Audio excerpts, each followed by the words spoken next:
So, we having fun yet? We've learned everything about a business plan, what it is, and we've done the feasibility so we know our business is going to be successful. So now comes the part that most people really dread, which is figuring out the financial projections. Probably the most important part of the business plan because it communicates whether or not the business is going to be as profitable as it needs to be to pay back the banks, pay investors, and most importantly, pay you. So what we're going to learn in this segment, the benefits of creating a cash flow model. How to figure out how much money you need. Now, the benefits of the cash flow model is it's a document that clearly predicts the financial performance of your business. It can be used for forecast and for tracking results. It'll uncover challenges to your goals. It'll track actual results against planned performance. It'll reveal how much capital you'll need to start and operate. And it'll predict income for the next 3 years. A cash flow is important to the owner of a business because it gives you a glimpse into the financial future of your business. Taking time to estimate the cost of doing business and tracking the results allows you to realistically view the profitability of your business.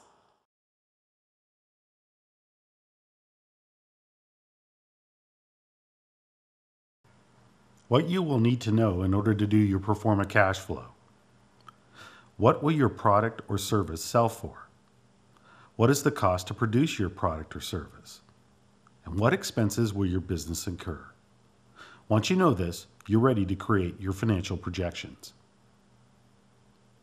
There are several different approaches you can use to build a financial pro forma projection, but most of them have a couple things in common. One is they will have a summary sheet where the details of years 1 through 3, or in the case of an investor, 1 through 5, are summarized for easy review, and then one or more detail sheets for each year, either broken down by quarter or month, which shows the projected performance for the business. Before we get started, let's look at some definitional things so that we're all on the same page. Now we're going to come back and take a look at some of these items, but just at a high level to give you a feel for the elements that you're looking for when you're building a financial pro forma model. Generally at the top is revenue, and revenue is the money coming in. What you see here in this model that we constructed is that we have two different sources of income, one being widgets and the other being doodads. The next section, if you include it, is called cost of goods sold. And cost of goods sold means for every dollar of revenue that I earn, I have to spend this much money to make that dollar. Cost of goods sold can be further broken down into purchases and wages. So for my widgets, I have purchases and wages, and for my doodads, I have purchases and wages. In the case of the model we constructed, we also put in a spot for payroll taxes so that we can tax the wages of our direct employees, and also a line item for workers' compensation so we can account for the expense of workers' compensation insurance in our model. So if I take revenue and I subtract cost of goods sold from it, I have what's known as gross profit.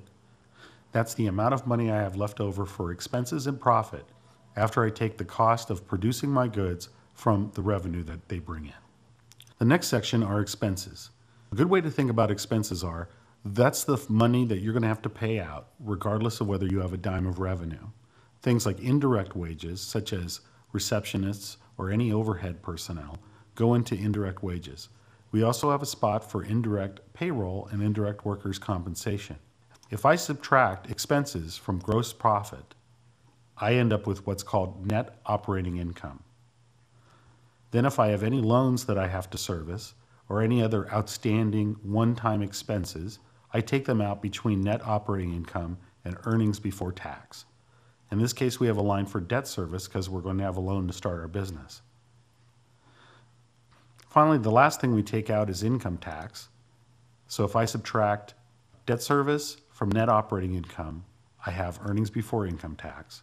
And then if I subtract income tax from earnings before income tax, I have net income.